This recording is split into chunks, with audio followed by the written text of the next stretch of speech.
right? I don't mean for this to sound scary, but I just want you guys to be aware of what's going on, right?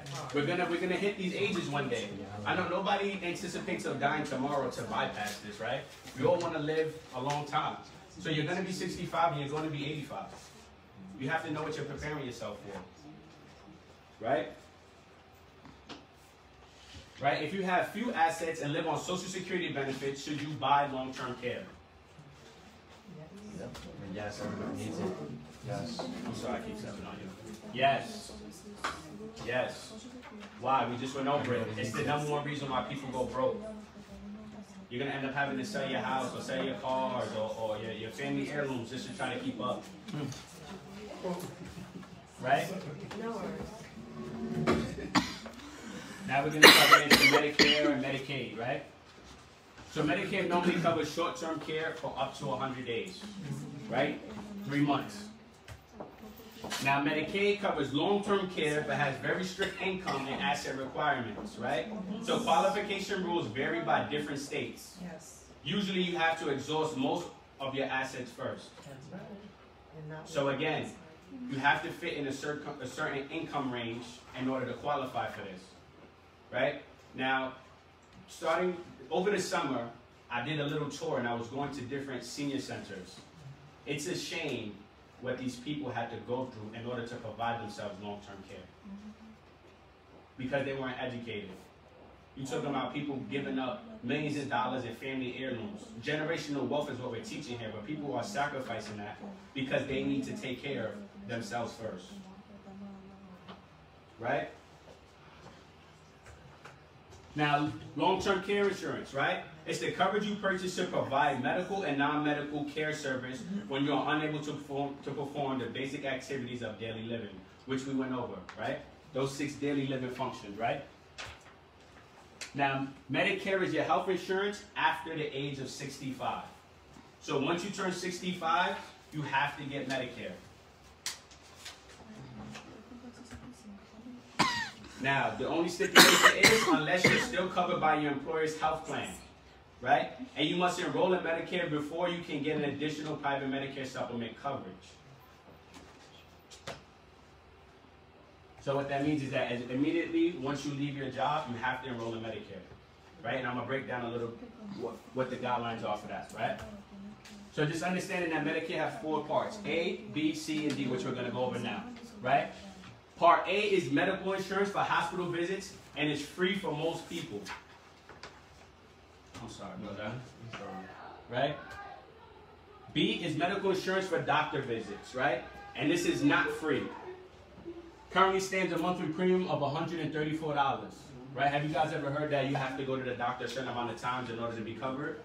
Right? This is where this falls into, right? I know I had to go do that one time. I had to go at least 20 times out the year for it to stay at a small range.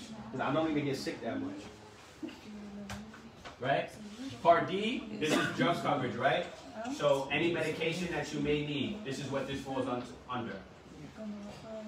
Right? And C is insurance for both Part A, Part B, and D, and is usually included. And we're going to start breaking down what Part C is right now. Right? Medicare Advantage. Go ahead and get the notes.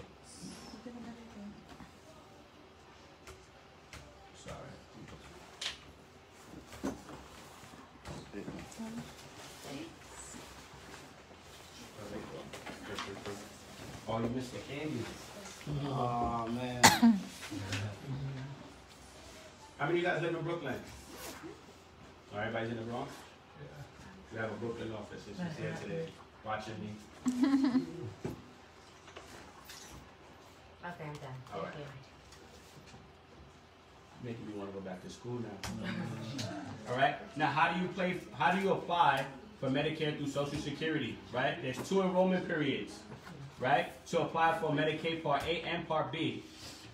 So you have a total of 7 months in a span, consisting of your birth month, right? 3 months before and 3 months after. So let's just say I'm born in April. So I have 7 months, right? So I have the first 3 months being January, February, March, the 3 months before. My birth month is 4, and the 3 months after, right? Being May, June, and July. Is that clear to everybody? Yeah. Right? So again, you have an enrollment period of a total of 7 months. 3 months before your birth month and 3 months after your birth month. Does that make sense? Mm-hmm. This is if you're still employed as well? No. Oh, okay. 75. Right? So now this is gonna break that down as well. Right? So you have a special enrollment for people with employees coverage. So if you're covered by your job, right? And then you decide, you know what, you retired, you quit, you have to get covered. So here's your qualification periods. You can initially sign up right away, right? As above with the 7 months period again, or within 8 months of your group when your group coverage ends. So this here you get 3 options to sign up for the Medicare process. Make sense? Everybody got it? I'm sorry, but I keep walking into you.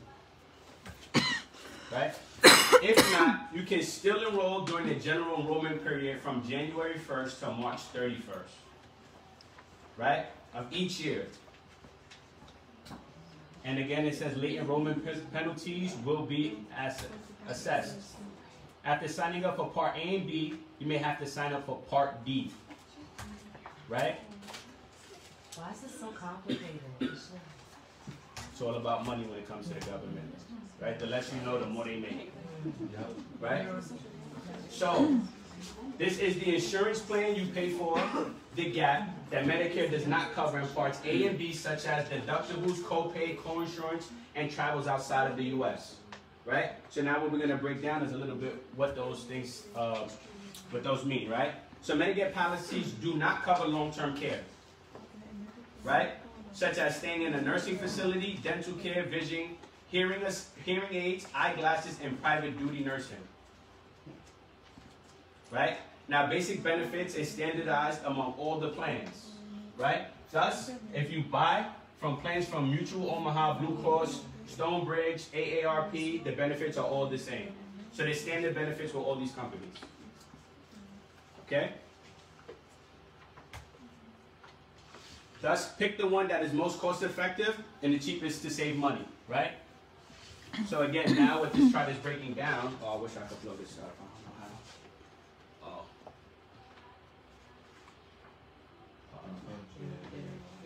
how. Oh, I did it? Okay. Tell me when you guys finish. There you go. All right. So let me see if I can bring this down. Right. So now what this is breaking down is Medicare A, B, C, D, E, F, G, all the way to the end, right, to Z. But now this is also breaking down what falls underneath those Medicare plans, right? So if you have an X, they cover it. If they don't have an X, they don't cover it. And then it breaks down the percentage of what the company pays. Okay, so if you have Medicare Part A, it breaks down the coinsurance, hospital costs, Medicare Part B co-payments, you know, the first 3 pints of blood, right? We go to the doctor to get some of our blood pulled, right? This is what falls in there, right? So sometimes you don't realize, hey, you might have got more blood drawn, and then all of a sudden you have an excess bill. You're like, how come I got a $60 bill or $100 bill for, right? These are reasons why, right? So understanding that when you're designing your Medicare plan, you have to put in what you specifically need, right? So some people may want to be able to travel outside the country. Hey, you got to get something that falls underneath that bracket where you're covered for that. If this is covered in the U.S., it's maybe not be covered outside of the country. So you're going to have to add a supplement plan to make sure that you get covered for that.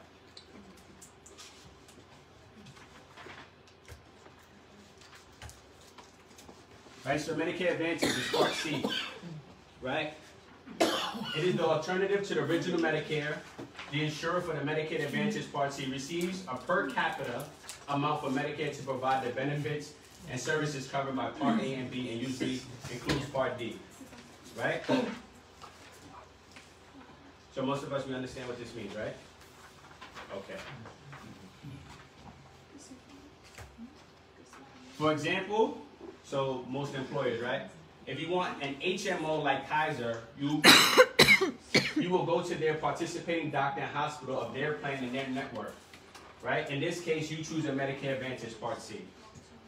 Make sense?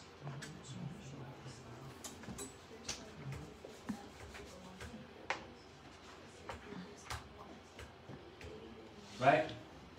So Medicare Supplement and Medigap. If you go to the doctors and hospitals of your choice, you get to choose what doctors you want to go to, right? You're not limited, right? With Medicare Advantage, you go to the doctors and hospital within their network, right?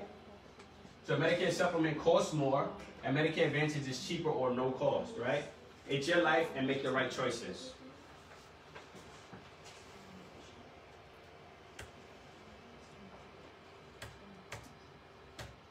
Right?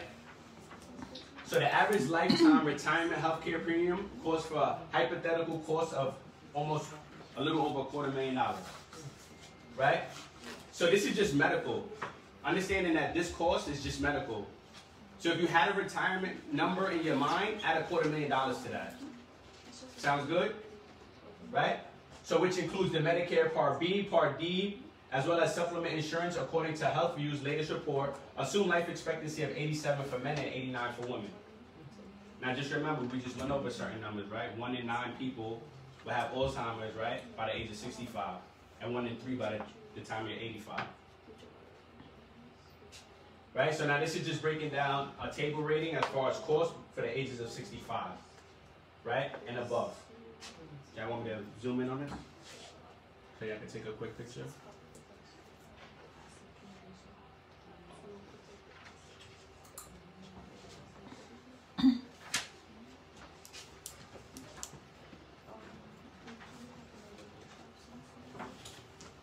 Right, so what this is showing you is the projection for a 65-year-old couple, right? The annual cost at the age of 65 is almost $7,000, right? So your monthly cost is $500, let's say $600. Very expensive. You would assume that the older you get, you took care of all your responsibilities, right? And you don't have to worry about these things, but guess what? You're looking like your medical bill is probably the only bill you're gonna have. And this was in 2015. And this is 2015, right? So now as you can see, the older you get, the more expensive this is. So it isn't getting cheaper. Right? Now if you include dental, vision, copay, and other out-of-pocket costs, looking at somewhere around an extra $400,000. So if you want whatever your retirement number is, add $400,000 to that. That's for a couple. It's for a couple. So I suggest you just be single. I'm joking. That is crazy. So as you can see, retiree health care costs more than people think, right? Now rethinking your house, right? Do you still need the same amount of space? Right? When you older, do you still need 6 bedrooms, 2 bathrooms, 4-car garage, kids when moved out with the school? You don't need all of that. Right? So you do see a lot of retirees, they start to downsize. Right? Kids get mad, they want to go to their old bedroom. They don't want that no more. Right? So moving to a new, smaller place, right, offers advantages, right? And what comes with that? It's easier to upkeep, low maintenance, right? Look for an area with lower property and income tax. Look for places that are closer to your doctor so you don't have to come out of pocket or add the travel to, you know, to the expenses. Right? Equity from downsizing, so actually you can put that into your savings. Right? For retirement, and then what do they say, right? Most people retire and go where? Florida. So add yourself to the statistic now. Right? I wish I had more candy. I keep kicking you. Right? Now with estate planning, this is actually my favorite part. Right? So what is estate planning? Anybody want to give me a guess? Process of determining Anybody? assets, income, It's planning wealth. for when you pass on. Right? So that Excellent. it's gonna All happen great, that you love. all great answers. Yeah. Right? So what we want to make sure is that, God forbid, if something was to prematurely happen to you, you legally and you have legal documentation, right, for somebody to control the responsibilities that you desire. Right? And we're going to talk a little bit about what happens when you do it and what happens when you don't do it. Right? So estate planning also covers the management of your professional affairs in the event of incapacity.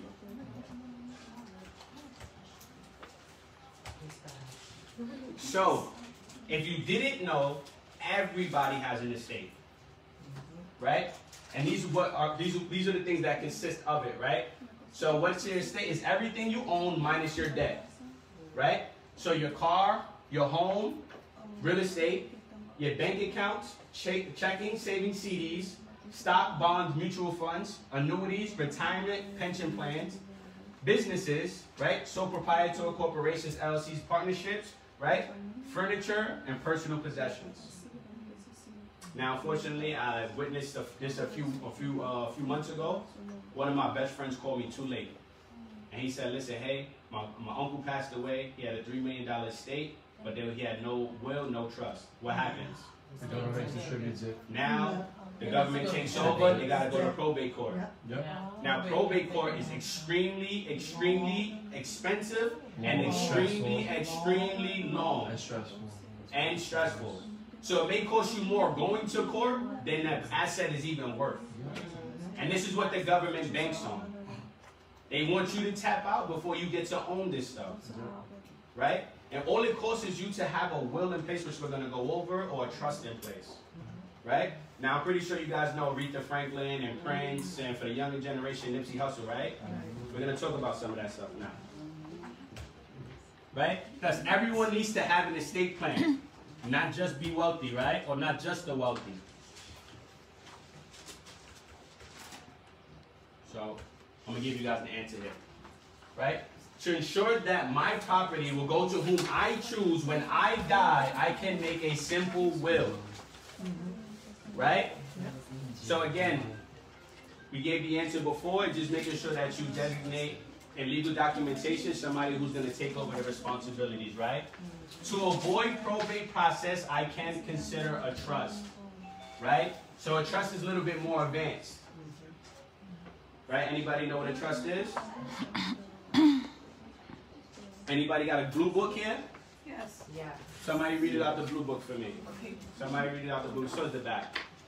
I want to make sure that everybody has a blue book before they leave here tonight. I'm not giving out no more free answers. Everybody's getting a blue book tonight. I think it's not right. So, most of the time when I think of it, I think of individuals who create trusts for their children. So, a way to So is the hold back or if anybody's looking. Say that again. it's a way to hold the money or bank the money, if you will, but not in a bank. Just almost embargo it. Right. And then you can determine, especially if you're talking about children, when they're able to draw from it, and it can be given to them as an allowance and not even as a whole amount. Okay. Great answer. Right? Now, who here has a blue book? Please raise your hand. Right? If you don't have a blue book, please. Blue book tonight.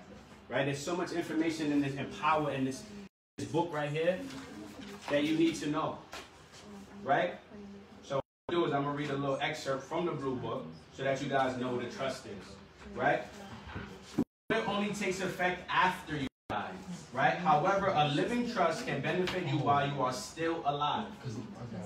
It gives you the power to give somebody else the right to distribute your assets, but you're giving them the legal right through a piece of paper. Right. So now what happens is a lot of people, they have living trust, right? To avoid,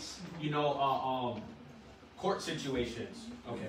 Right? So avoid court situations. If I have a trust account, the courts cannot target what's inside the trust account. If I'm married and I have stuff in the trust account and we divorce, she can't go after what's in the trust account. Okay. Protect. Right? It's protected. Right? So all your assets like your home, bank account, stocks, and bonds are put into a trust, administered from your benefit during your lifetime, and then transferred to your beneficiary when you die. Right? So trust will neck and neck, but this has more an effect when you are living. Right? So I just wanted to read a little bit from it and show you guys the power of this book. So if you don't have it, make sure you do what you have to do to get one. Right? So now, I would now want my family to have to try to make a decision for me so I can fill out an advance directive, right? So this also comes with healthcare directive, power of attorney, right? Things of that nature. When you can't make a medical decision, you have now put somebody with the responsibility to make that for you, right? somebody who doesn't have somebody who can make the medical decision, what happens? The hospital decides, you know what, we can't keep this person on this bed no more. It's costing us too much, right? It's time for us to pull the plug. When that person may need an extra 2-3 days to fight to survive, right? As well as making financial decisions. I can give authority to a trusted person to manage my accounts and my finances if I am unable to by signing a power of attorney, right? And to protect my children, I will name a legal guardian. How many times have we heard, you know, this kid went into the system? Yeah. All it takes is a simple legal guardian, write those things down. Just imagine if you had a cousin-in-law or a sister that you hated your guts out, but the court deems her more responsible than your husband. You can't control those things. At all, you can't control those things anymore. Right? So, I know for myself, I have tons of nieces and nephews, and this is things I try to drill into their head. Listen, make sure that everything is in legal documentation. The courts don't give two damns what you want. If you can't write this stuff in legal documentation and prove this is what you want, they don't care. They could put, you could have siblings, right? So a son and a daughter, and they decide, you know what, we want this child here and that child there. Now their children are growing up unnecessarily apart for no reason. Right?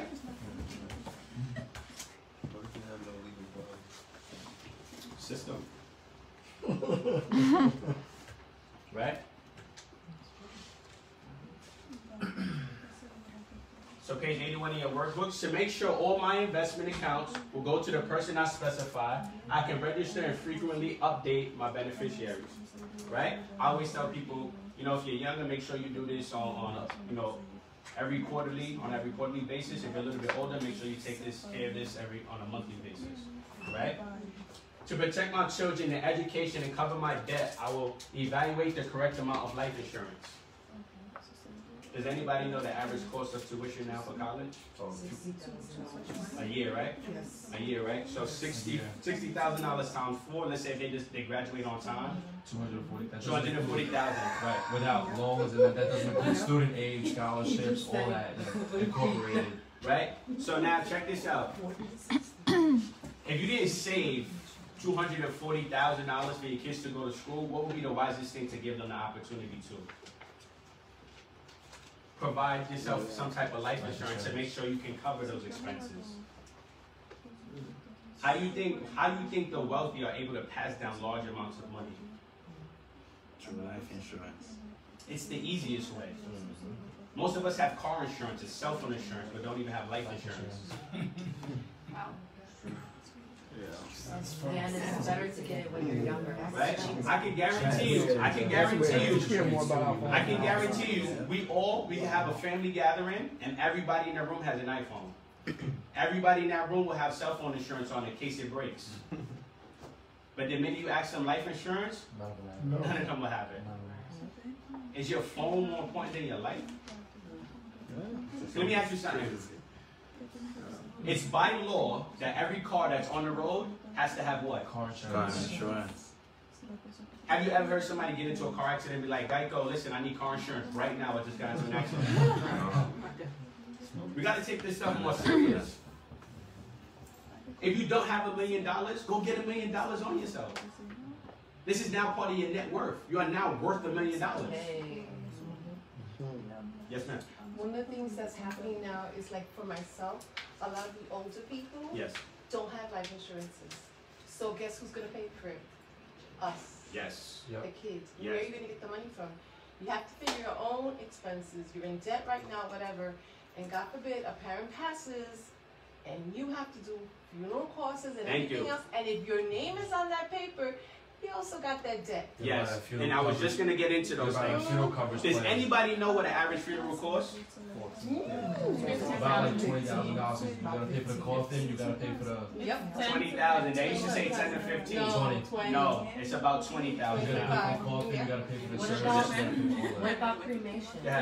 Let me just say this. Donate your body to science. It's free. People also have to be mindful when you hear 15,000 or whatever, that a lot of times that happens because they're so upset and they're so brokenhearted that they make. And I know what you're getting into. What she's saying is because you're going through that, right? You're gonna make a lot of emotional decisions rather than logical. And the funeral parlors, what they're gonna do is upsell you, right? So the funeral that is $20,000, they're gonna charge you $25,000, $30,000, right? So now you're thinking, you know what? Because you don't have this money, now you gotta run hard to get yourself $20,000 to be able to pay for this funeral, right?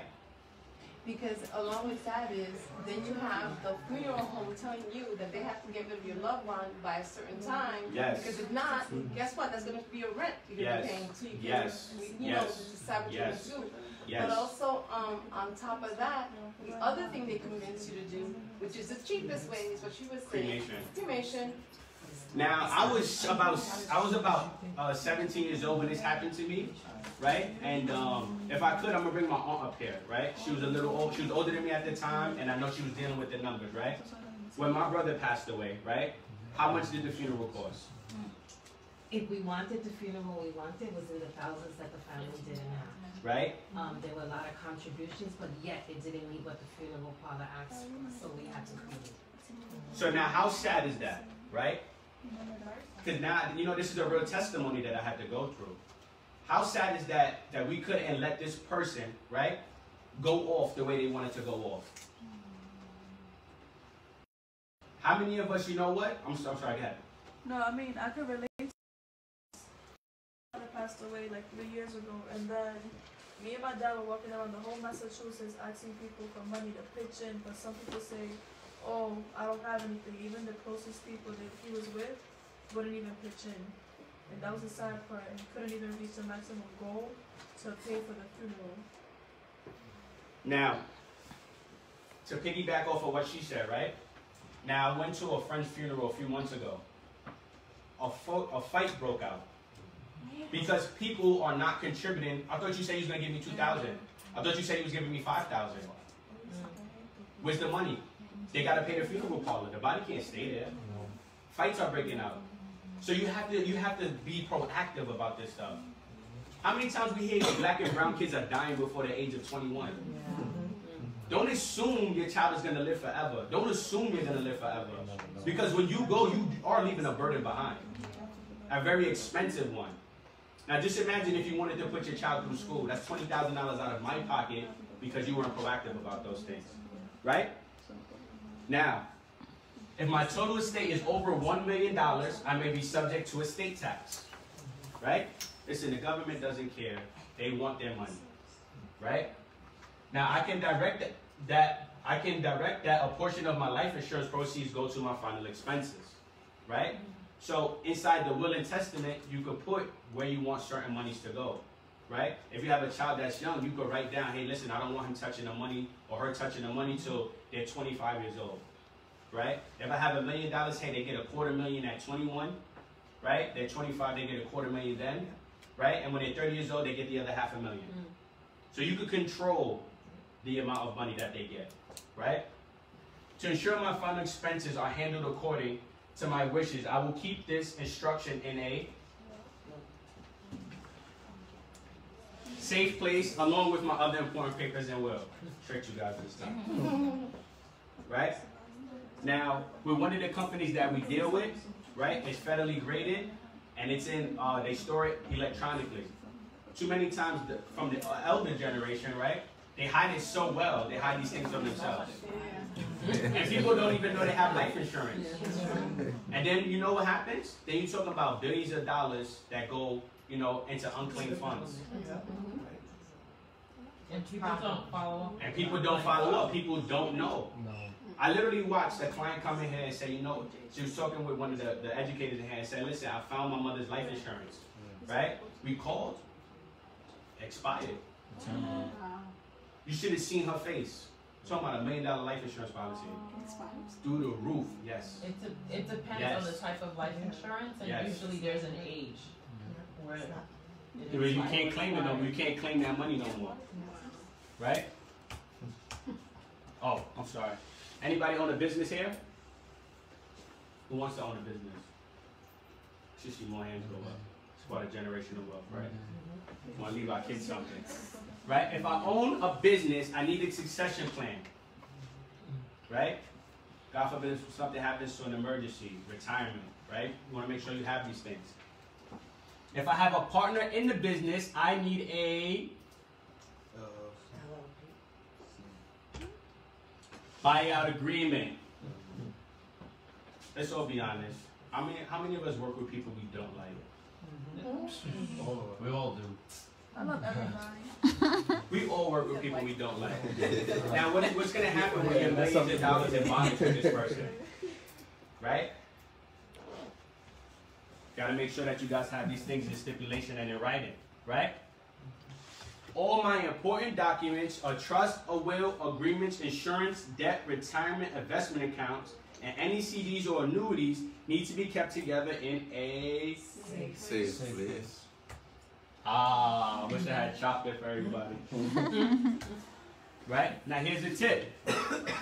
You can have all important documents stored in a digital form for easier access, especially when traveling. Right? Now to go back on anybody from the Caribbeans or their nationalities are not from the US. Right? Where you from? Jamaica. Jamaica? Right? So here's what happens, right? Let's say in that will and testament, right? Or let's say I'm vacationing in the Bahamas, right? And something happens to my life in the Bahamas. Do you guys want to know how expensive that is to bring the body back? The stories that you will hear when people trying to bring the body back, it sounds like something off of Ripley's Believe It or Not. Right? So if you're somebody who likes to vacation a lot, go back home, these are things that you need to be taken care of. Right? Okay. Right? Now, if you leave your assets to your children, right? And if the child is a minor, the court will appoint a guardian, right? That will take care of the asset of the child. Right? And the child, right, will get all the inheritance when he or she reaches legal age. Again, documenting these things. And if you don't have a plan, the government has one for you. And you may not like it. Again, hearing your kids going into foster care, things of that nature, right? Right? Now, if you have children and are remarried and you pass away, the assets go to your current spouse. Right? The serving step-parent or current spouse has no obligation to the support the deceased spouse's biological children, right?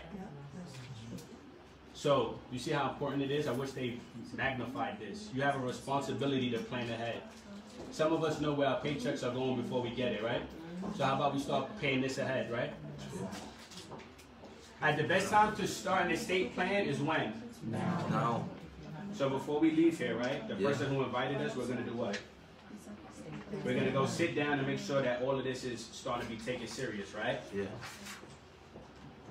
Life is unpredictable. You never know what's going to happen. Right? And what you should have ready, God forbid something does happen. A power of attorney, healthcare directive, a last will and testament, right? Child travel consent, child medical consent, right? If you travel with a minor who you are not a parent of or share joint custody of, right? Peace of mind. If you have a plan in place, one with instructions that will protect your family, it will give you some peace of mind, right? This is one of the most thoughtful and considerable things that you can do for yourself or your loved ones, right? You pass away and you leave a bill, I swear in the afterlife I'll tell you you're selfish.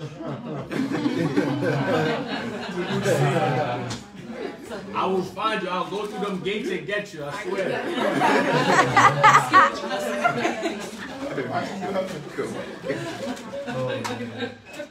Right? So being able to save for your future, right? Are you worried about your future? Yeah. Right? Or are you ready to take charge of your future? One of the greatest miracles in life is that you can change your life by simply changing the way you think. So a lot of us came here today, right? If you think you could be successful and you struggle towards your goal, you'll probably achieve it, right? We have a saying here, stumble forward. There's no shame in it, right? Life is hard, but presents wonderful possibilities, right? Presents wonderful possibilities, right? I don't have that much time, so I'm going to run through this for you guys, right? You can become financially independent and have a plan of action, right? To increase your cash flow, make more money when you can, while you can, and have multiple sources of income, right? We can help you do it in the financial industry, right? So those of us, as again, when we were starting to go through the presentation, right, understanding how expensive these medical costs can be, right? We also provide a platform that positions you to make more money so you can start saving more money. That way you can take care of your financial future. What better way to control your financial future rather than doing it in the financial industry, right? Understanding spend less and save more. Some of us think that we're rappers and ballers and you name it, right? Our skeleton is real rich, but the inside is, I don't even want to say it, right? Get more savings, right? Rebalance your budget. Reduce your debts and liability, right? Understand how money works. So what we teach you is to make sure that you're financially educated and you can become your own money manager, right? Everybody, for the most part, that's here and learning this stuff doesn't need an advisor. They don't need to go to the banks anymore. People telling them where to put their money. They can make the conscious decision to do it themselves, right? Sorry. It's okay. Right? And having a clear financial goal, right? Build a solid financial foundation. How many of us plan to retire? Do we have that number in mind? Right? Don't forget you have to add, if you have a spouse, right? You got to add an extra $500,000 to that, right? Have a life of purpose. Build a legacy, right? Embrace change and expect to succeed. Be proactive rather than reaction, right? Change your habits, expect to win, get up, get out, build the world, see the world, and have fun. Odetta, how much fun you have, Odetta? Right? Odetta is somebody, every time she gets a chance to travel, she takes her mom with her. Her mom sees the world just as much as her. Her mom asks her, when we going on another trip now? Right?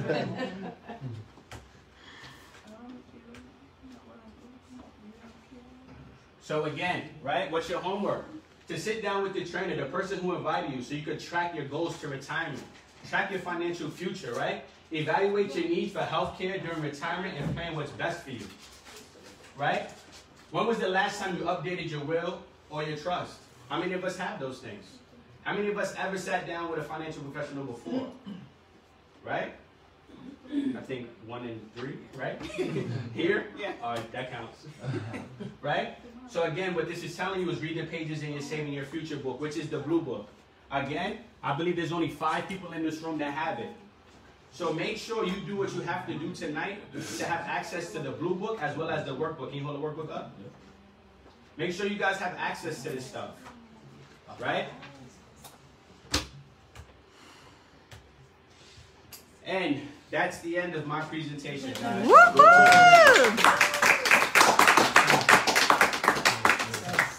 Thank you guys. So what I'm going to do now is go out and get the person who invited you